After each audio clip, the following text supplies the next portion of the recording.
শবে বরাত একটা ভুয়া আমল। হিন্দুদের দুর্গা পূজার মতো বাংলাদেশে শবে বরাতের পূজা হয়, রাত্রির পূজা হয়। এখানে এখানে মাজার পূজা হয়, এটা আল্লাহর ইবাদত হয় না। এটার বিরুদ্ধেই বলতে হবে, সুন্নাতের পক্ষে বলতে হবে। শবে বরাতের নির্দিষ্ট কোনো নামাজ নাই। শবে বরাত উপলক্ষে বিশেষ নামাজ পড়া বিদআত। শবে বরাত রাত ইবাদতের রাত। শবে বরাত উপলক্ষে দিনের বেলা রোজা রাখবেন, রাতের বেলায় নফল বন্দেগী করবেন। এই রাতে জেগে ইবাদত করা এবং এই দিনে আপনার রোজা রাখা সংক্রান্ত বেশ কিছু হাদিস বর্ণিত হয়েছে। এই হাদিসগুলোর প্রায় সবগুলো হাদিসই জয়ীফ, এর কোনোটি সহিহ নয়। তবে একটি হাদিস আছে যেটিকে আল্লামা আলবানী রাহিমাহুল্লাহ হাসান বলেছেন। আসসালামু আলাইকুম ওয়া রাহমাতুল্লাহি ওয়া বারাকাতুহু। প্রিয় দর্শক, শবে বরাত পালন করা যাবে কিনা? আমাদের সমাজে কোনো আলেম বলতেছেন শবে বরাত পালন করা জায়েজ, শবে বরাত পালন করা যাবে। আবার কোনো আলেম কোনো শায়েখ বলতেছেন শবে বরাত পালন করা একেবারে হারাম, বিদআত। আসলে কোনটি সঠিক সে বিষয়ে আজকে আমরা জানবো ইনশাআল্লাহ।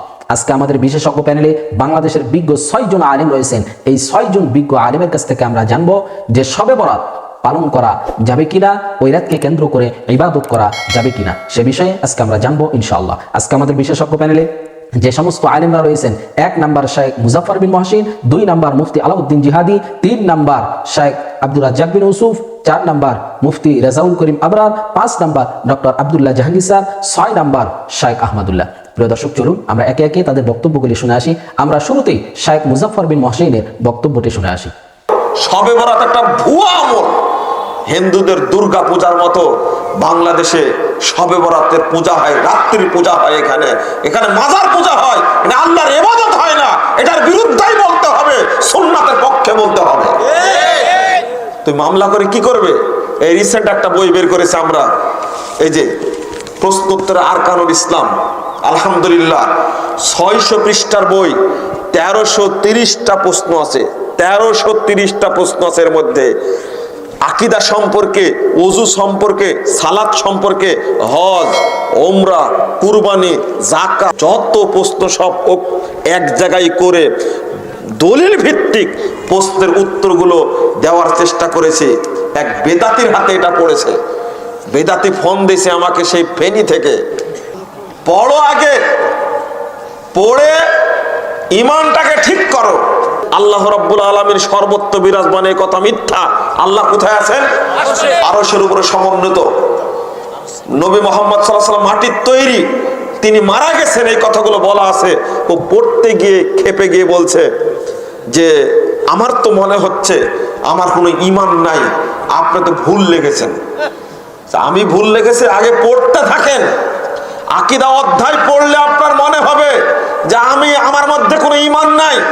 ওযুর অধ্যায় পড়লে মনে হবে যে এখন পর্যন্ত যে ওযু করেছে এই ওযু আমার হয়নি।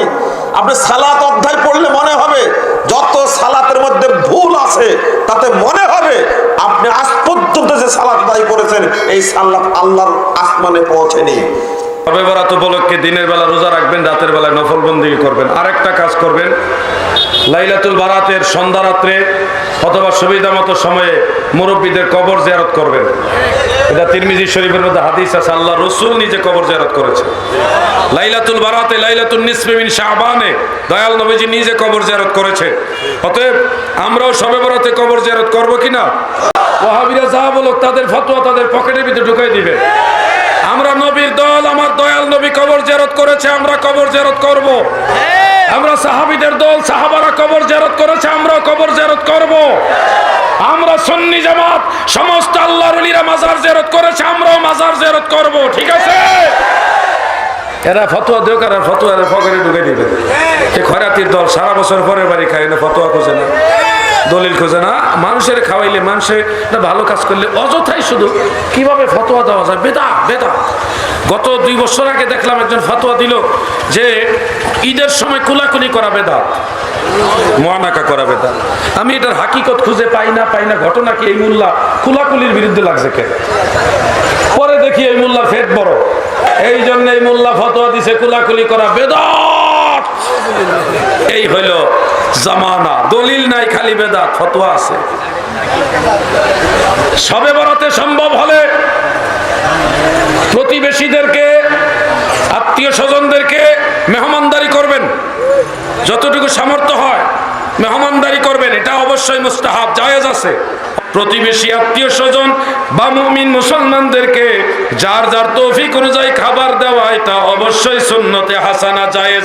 এই জন্য শবে বরাত উপলক্ষে কেউ যদি কোনো হালাল খাদ্যের আয়োজন করে, সেটা ভাত, রুটি, গোশত যাই হোক, হালাল খাদ্যের আয়োজন যদি করে, সেই খাদ্য প্রতিবেশীদেরকে পরিবেশন করা, মানুষকে খাবার দেওয়া, এটা রাসূলের হাদিস দ্বারা সমর্থিত, মুস্তাহাব, জায়েজ।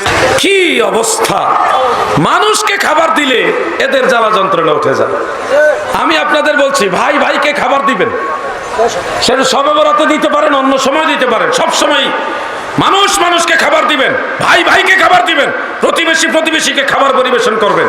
এতে ভ্রাতৃত্ব বাড়বে, মনুষ্যত্ব বাড়বে, প্রতিবেশীর প্রতি মহব্বত, সম্মান এটা বাড়বে, সহযোগিতা, সহমর্মিতা বাড়বে। 15ই শাবান সম্পর্কে, আমাদের দেশে 15ই শাবান সম্পর্কে সিয়াম পালনের যে একটা ব্যবস্থাপনা ও প্রস্তুতি রয়েছে, যা আমরা লক্ষ্য করি, 15ই শাবান সিয়াম পালন করা হয়, আসলে তার কোনো ভিত্তি রয়েছে কি? আমাদের কাছে যেভাবে অবগতিতে রয়েছে তাতে এর কোনো মূলত ভিত্তি নেই, বরং 15ই শাবান সম্পর্কে যেসব হাদিস রয়েছে তা প্রায় জাল ও জয়ী। সাথে সাথে তা বুখারী মুসলিমের হাদিসের সরাসরি বিরোধী, যা থেকে আমাদেরকে বিরত থাকা একান্ত জরুরি। আয়েশা রাদিয়াল্লাহু তাআলা আনহা বলেন, আমি একদা রাসূল সাল্লাল্লাহু আলাইহি সাল্লামকে রাতে পেলাম না, দেখি তিনি বিছানে নেই। হঠাৎ দেখি তিনি বাকিউল গারকাদে, কবরস্থানে। তিনি বললেন, আয়েশা, তুমি কি মনে করো যে আল্লাহ এবং তার রাসূল তোমার সাথে অন্যায় করবেন? তুমি কি এটা মনে করো? তার মানে তোমার যে পালি রয়েছে, সেই পালিতে আল্লাহর নবী অন্য স্থানে যাবে, এটা তুমি মনে করো?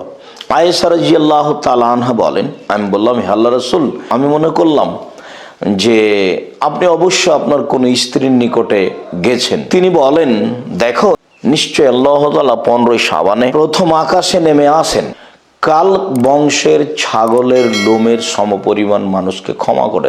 15ই শাবানে আল্লাহ তাআলা সপ্তম আকাশ থেকে প্রথম আকাশে নেমে এসে। সম্মানিত দর্শক মণ্ডলী, অত্র হাদিসটি নিতান্তই জয়ীফ। ইমাম তিরমিজি হাদিসটি নকল করার পরে বলেন যে ইমাম বুখারীকে আমি হাদিসটি সম্পর্কে জিজ্ঞাসা করলে তিনি হাদিসটির জয়ীফ সূত্র উল্লেখ করেন এবং হাদিসটি নির্ভরযোগ্য নয়। 15ই শাবানে আমল আল্লাহর নিকটে পেশ করা হয়, কিন্তু সহিহ হাদিসে 15ই শাবানে পেশ করা হয় এ কথা বলা হয়নি, বরং শাবান মাসে আদম সন্তানের পাপ নেকি পেশ করা হয় বাৎসরিক, সে কথা বলা হয়েছে। সম্মানিত দর্শক মণ্ডলী, অত্র হাদিসে 15ই শাবানে রুজি বন্টন করা হয় এ কথা বলা হয়েছে, অথচ লাইলাতুল কদরে রুজি বন্টন করা হয়, সবকিছু নির্ধারণ করা হয় এ কথা আল্লাহ তাআলা বলেন, এ কথা রাসূল সাল্লাল্লাহু আলাইহি সাল্লাম বলেন।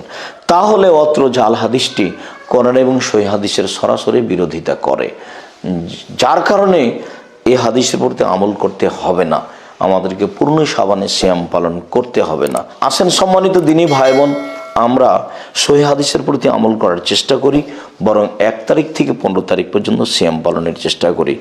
অতএব আপনাদের মনে রাখতে হবে যে 15ই শাবান সম্পর্কে প্রায় 200 জালজয়ীফ হাদিস রয়েছে, তার 3টি হাদিস আপনাদের সামনে পেশ করলাম যা আমলযোগ্য নয়।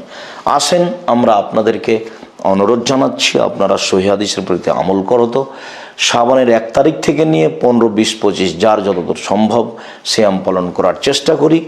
বিশেষভাবে রাসূল সাল্লাল্লাহু আলাইহি সাল্লাম যে কারণ উল্লেখ করেছেন, সেই কারণটির আরও বেশি গুরুত্বপূর্ণ দেওয়ার জন্য আমরা শাবান মাসে বেশি সিয়াম পালন করি, আর তা হচ্ছে বাৎসরিক রিপোর্ট শাবান মাসে পেশ করা হয়। শবে বরাতের নির্দিষ্ট কোনো নামাজ নাই। শবে বরাত উপলক্ষে বিশেষ নামাজ পড়া বিদআত। শবে বরাত রাত ইবাদতের রাত।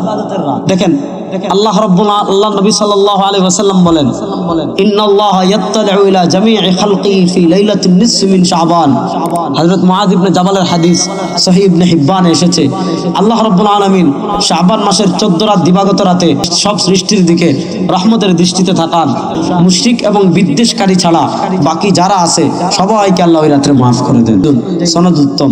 আল্লাহ নবী ইসলাম একাকী এই রাতে নামাজ পড়েছেন। আমরা একাকী যত নামাজ পড়ি, যত ইবাদত করি, একাকী করব। এই রাতে সম্মিলিত কোনো ইবাদত নাই। শবে বরাত নিয়ে বাড়াবাড়িও করা যাবে না, ছাড়াছাড়িও করা যাবে না।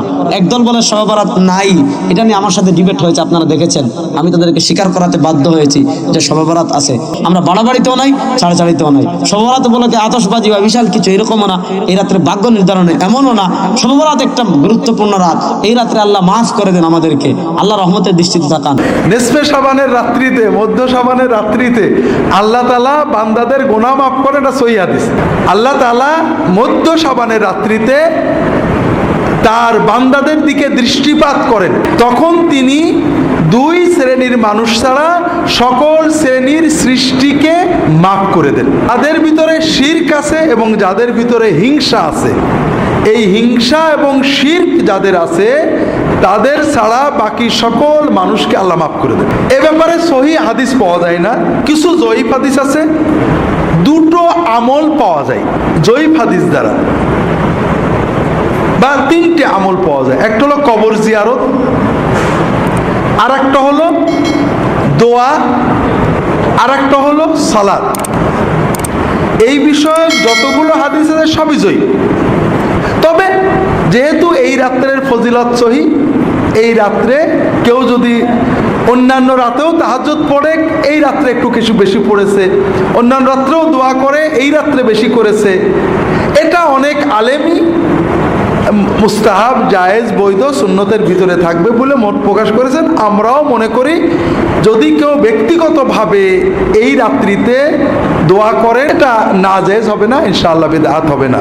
তিনটে কারণে। একটা হলো সুন্নত দ্বারা ফজিলত প্রমাণিত। এখানে জয়ীফ হাদিস দিয়ে কেউ আমল করলে এটা সরাসরি বেদাত বলা ঠিক না। তবে এই রাত্রিতে এবাদত মসজিদে যেয়ে করা, সমবেত করা, এটা সকল ইমাম হানাফি, শাফিঈ, মালিকি, হাম্বলি সবাই বেদাত বলেছেন, মাকরুহ। এই রাত্রি এবাদতের জন্য মসজিদে যাওয়া, দলবদ্ধ হওয়া, সুন্নত এবাদতও দলবদ্ধ হয়ে করা, এটা বেদাত বলা হয়েছে এবং মাকরুহ বলা হয়েছে। হানাফি ফিকহের সব কিতাবেই পাবেন। এই রাত্রিতে ভাগ্য লেখা হয়, এই মর্মে যত কথা আছে সবই জাল কথা। চতুর্থ হলো এই রাতের পরের দিনে রোজা রাখা। আমাদের সমাজে প্রচলন আছে এই লাইলাতুন নিসফে মিন শাবানের পরের দিনে রোজা রাখার ব্যাপারে দুটো হাদিস আছে, দুটোই জাল পর্যায়ে। তবে শবে বরাতের রাসূল বেশি রোজা রাখতেন, 1 তারিখ থেকে 15 তারিখ পর্যন্ত রোজা রাখতেন। 13, 14, 15 রোজা রাখা তো নিয়মিতই সুন্নত। কাজেই যারা রোজা রাখতে চান 13, 14, 15 রাখবেন, সব মাসেই রাখার চেষ্টা করবেন।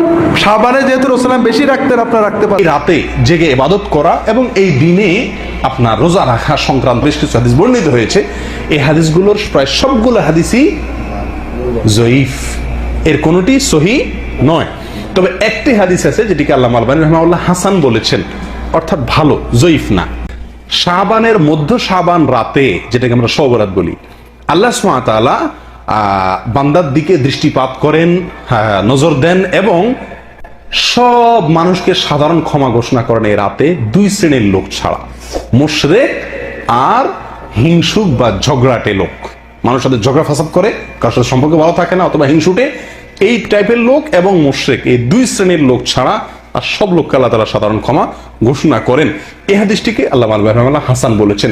এই হাদিসের আলোকে শবে বরাত উপলক্ষে আমাদের একটি মাত্র কাজ হতে পারে, সেটা হলো আমরা এই রাত উপলক্ষে নিজেদেরকে শিরক থেকে মুক্ত করার চেষ্টা করব। দ্বিতীয়ত হলো হিংসা আমার ভেতরে আছে কিনা, কারোর প্রতি ঝগড়া ফাসাদ করার মানসিকতা আছে কিনা, প্রবণতা আছে কিনা, তাহলে সেগুলো থেকে তওবা করে নিজেকে পরিচ্ছন্ন করে নিব আল্লাহর সাধারণ ক্ষমা পাওয়ার জন্য। আর এর বাইরে দিনে রোজা অথবা রাতে, রোজা তো এই মাসের ব্যাপারে গোটা মাসই বেশিরভাগ সময় রোজা রাখার কথা আছে, সেটা ভিন্ন, কিন্তু স্পেসিফিকলি ওই দিন, নির্দিষ্টভাবে ওই দিন রোজা অথবা ওই রাতে ইবাদত করার ব্যাপারে সহিহ কোনো হাদিস বর্ণিত হয় না। আমরা আমাদের দেশের বেশিরভাগ মানুষ শবে বরাত মানেই জানে মূলত এটা ভাগ্য নির্ধারণকারী রজনী। দেখুন এ বিষয়েও যে হাদিস বর্ণিত হয়েছে সে হাদিস সহিহ নয়। প্রিয় দর্শক, এতক্ষণ আমরা শুনছিলাম বাংলাদেশের বিজ্ঞ 6 জন আলেমের কাছ থেকে যে শবে বরাত পালন করা যাবে কিনা, শবে বরাতকে কেন্দ্র করে ইবাদত করা যাবে কিনা, সে বিষয়ে আমরা শুনছিলাম বিজ্ঞ আলেমদের কাছ থেকে। প্রিয় দর্শক, এখানে আমরা পক্ষে বিপক্ষে শুনেছি। কোন আলেম বলেছেন ইবাদত করা যাবে, আবার কোন আলেম বলতেছেন যে না, শবে বরাত পালন করা একেবারে হারাম, বিদআত। প্রিয় দর্শক, আমরা এখানে বিজ্ঞ 6 জন আলেমের কথাগুলি শুনলাম। এই 6 জন বিজ্ঞ আলেমের মধ্য থেকে যার কথাগুলি কোরআন হাদিসের দলিল ভিত্তিক মনে হবে, আমরা তার কথাটাই, তার মতটাই মেনে নিব, আমল করব ইনশাআল্লাহ। আমাদেরকে যারা কোরআন ও হাদিস থেকে সহিহ দলিল দিতে পারবে, আমরা তার কথাটাই, তার মতটাই মেনে নিব ইনশাআল্লাহ। প্রিয় দর্শক, সর্বোপরি আল্লাহ তাআলার কাছে দোয়া করি, আল্লাহ তাআলা আমাদের সবাইকে যেন সকল প্রকার ফিতনা থেকে আমরা যেন সহিহ আমল করতে পারি, সে তৌফিক যেন আল্লাহ তাআলা আমাদেরকে দান করেন। আল্লাহ তাআলা আমাদের সবাইকে যেন কোরআন ও সুন্নাহর সহিহ পথে আমাদেরকে যেন পরিচালিত করে। প্রিয় দর্শক, আমরা একেবারে ভিডিওর শেষ প্রান্তে চলে এসেছি। আজকের মতো বিদায় নিচ্ছি আমি মিনারুল ইসলাম। দেখা হবে অন্য কোনো ভিডিওতে। সে পর্যন্ত সকলে ভালো থাকবেন, সুস্থ থাকবেন। আসসালামু আলাইকুম ওয়া রাহমাতুল্লাহি ওয়া বারাকাতুহু।